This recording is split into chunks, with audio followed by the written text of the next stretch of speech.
सम्माननीय सभामुख महोदय, सर्वप्रथम त म सबैजनालाई हार्दिक शुभकामना र बधाई ज्ञापन गर्न चाहन्छु।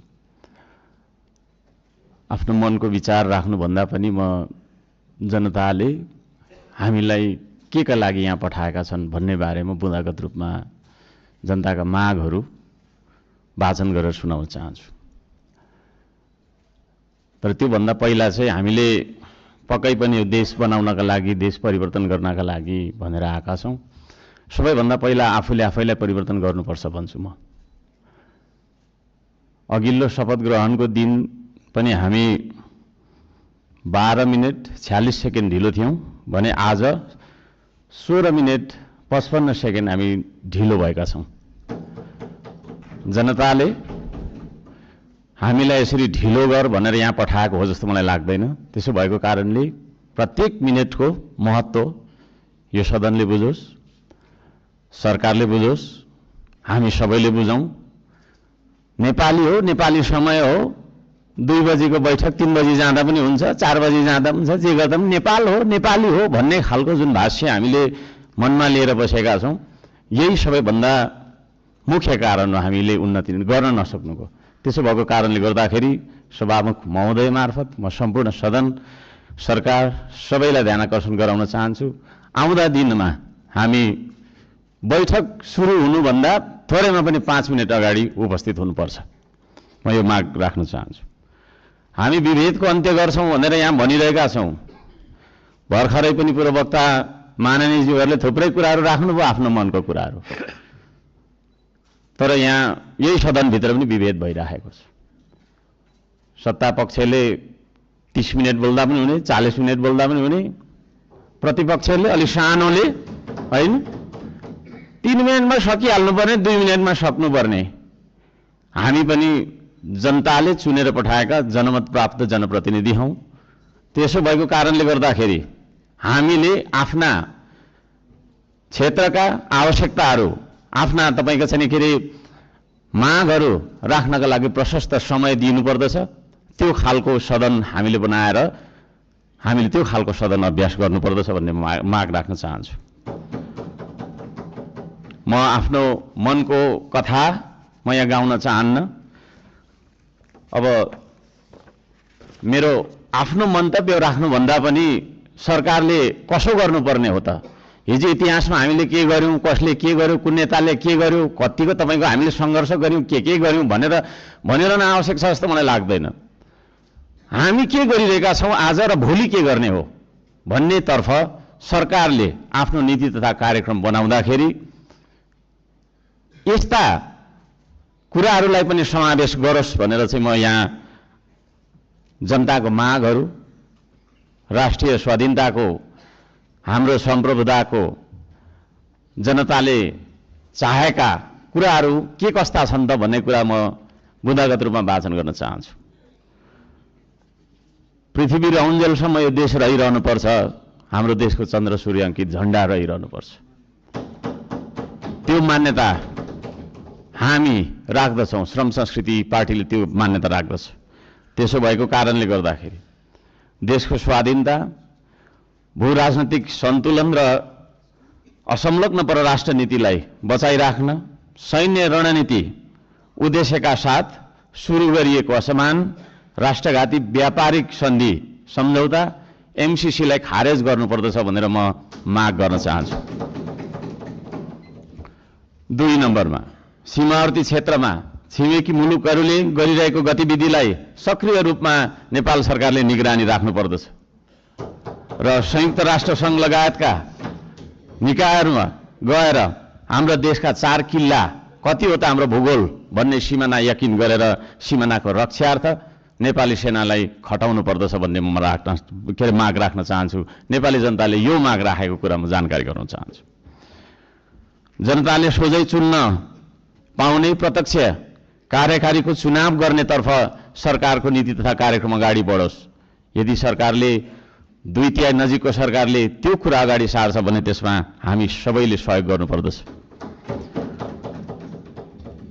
नम्बर 4, जेनजी आन्दोलनमा डिस्कोड चलाएर जेनजी बालबालिकाहरूलाई स्कुल ड्रेसमा आन्दोलनमा बोलाउने, शान्तिपूर्ण आन्दोलनलाई भड्काएर हिंसात्मक बनाउने, आन्दोलनमाथि अन्धधुन्ध गोली चलाएर दमन गर्ने, 23 गतेको घटना घटाउने, साथै 24 गते सिंहदरबार, संसद भवन, सर्वोच्च अदालत जस्ता सरकारी भवनहरू जलाउने कृत्य गर्ने मान्छेहरूलाई पनि तपाईको चाहिँ के अरे कारबाहीमा ल्याउनका लागि उच्च स्तरीय छानबिन समिति आयोग गठन गर्नका लागि हामी माग गर्दछौं। 5 नम्बर, सम्पत्ति छानबिन तथा शुद्धिकरण अभियान सुरु गर्नुपर्दछ। सबैभन्दा पहिला अहिले सरकारमा रहेका मन्त्री परिषदका सम्पूर्ण मन्त्रीहरू, सांसदहरू, हामी सबैजना सबैको तपाईको चाहिँ के अरे हाम्रो सम्पत्ति छानबिन हुनुपर्दछ। हामीबाट सुरु गर्नुपर्दछ त्यो चिज, किनभने हामी नियम कानुन बनाउने भने हामीबाटै त्यो कुरा लागू भएर जानुपर्दछ। हामीले बनाएको नियम कानुनले अरूलाई मात्रै ठ्याङ्ग्रोमा कस्ने खालको व्यवहार हामीले गर्नु हुँदैन भन्ने माग राख्दछु। शिक्षालाई जीवनोपयोगी बनाउनु पर्दछ। उत्पादन, निर्माण र आविष्कारसँग जोड्नु पर्दछ शिक्षालाई। शिक्षा भन्ने बित्तिकै कथा पढ्ने विषयवस्तु होइन, त्यो भन्ने बित्तिकै उत्पादन, निर्माण र आविष्कारसँग जोडिनु पर्दछ भन्ने हाम्रो माग हो। त्यसतर्फ सरकारले ध्यान दियोस्। हप्तामा 3 दिन मात्रै थ्योरी पढ्दाखेरि हुन्छ, 4 दिन विद्यार्थीले उत्पादन, निर्माण र आविष्कारसँग जोडेर क्रियाकलापहरू गर्न सक्नुपर्दछ। त्यो खालको जीवनोपयोगी शिक्षा लागू गरिनुपर्दछ भन्ने हामी माग राख्दछौँ।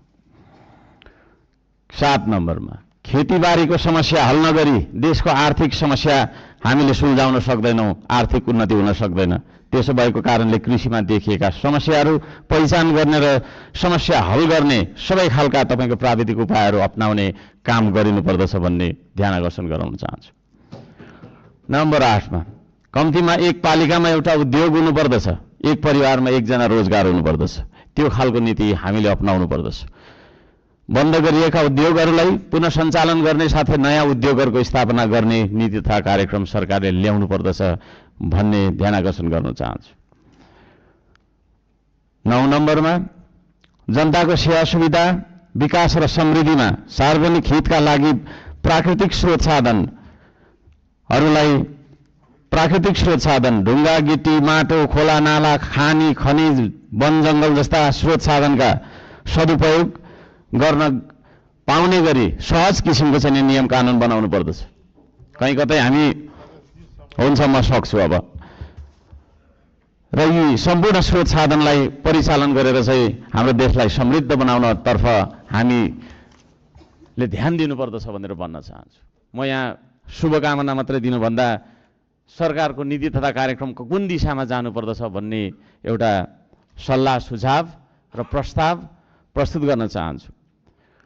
प्राकृतिक संरक्षण गर्नुपर्दछ, संस्कृतिको प्रवर्धन गर्ने र प्रवृत्तिको विकास गर्ने नीति सरकारले लियोस्। सुशासनका निम्ति भ्रष्टाचार तपाईको चाहिँ अन्त्य गर्ने, निष्पक्ष, मितव्ययी, पारदर्शी, जवाफदेही, दूरदर्शी, परिपक्व र दीर्घकालीन कामहरू गर्नेतर्फ सरकार अगाडि बढ्नुपर्दछ। देशभरि शान्ति सुव्यवस्था कायम गर्नका लागि आवश्यक उपायहरू अपनाउन जरुरी छ। खाने पानी, स्वास्थ्य, शिक्षा, सडक, बिजुली बत्ती जस्ता आधारभूत आवश्यकताहरू परिपूर्ति गर्नतर्फ हाम्रो ध्यान जानुपर्दछ।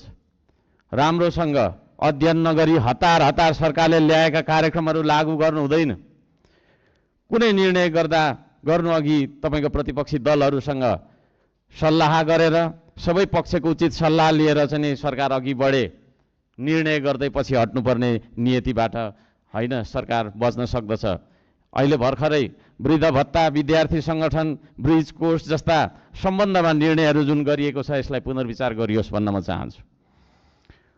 वृद्ध भत्ताको समयको मापदण्डलाई जुन फेरबदल गर्ने भन्ने कुराहरू आएको छ कार्यसूचीमा, त्यस्ता कुराहरूमा सरकारले ध्यान दिएर मात्रै अगाडि बढ्दाखेरि राम्रो हुन्छ भन्ने माग राख्दछु। सुकुम्बासी भन्दै नागरिकको बासको अधिकारलाई खोज्दै डोजर चलाउने, राज्य आतंक फैलाउने चलनको अन्त्य गरियोस्। म त्यो भन्न चाहन्छु। जनताको घर टहरा भत्काउनु हुँदैन, विस्थापन होइन व्यवस्थापनको नीति सरकारले लागू गरेर अगाडि बढ्दाखेरि सबैले राम्रो हुनेछ।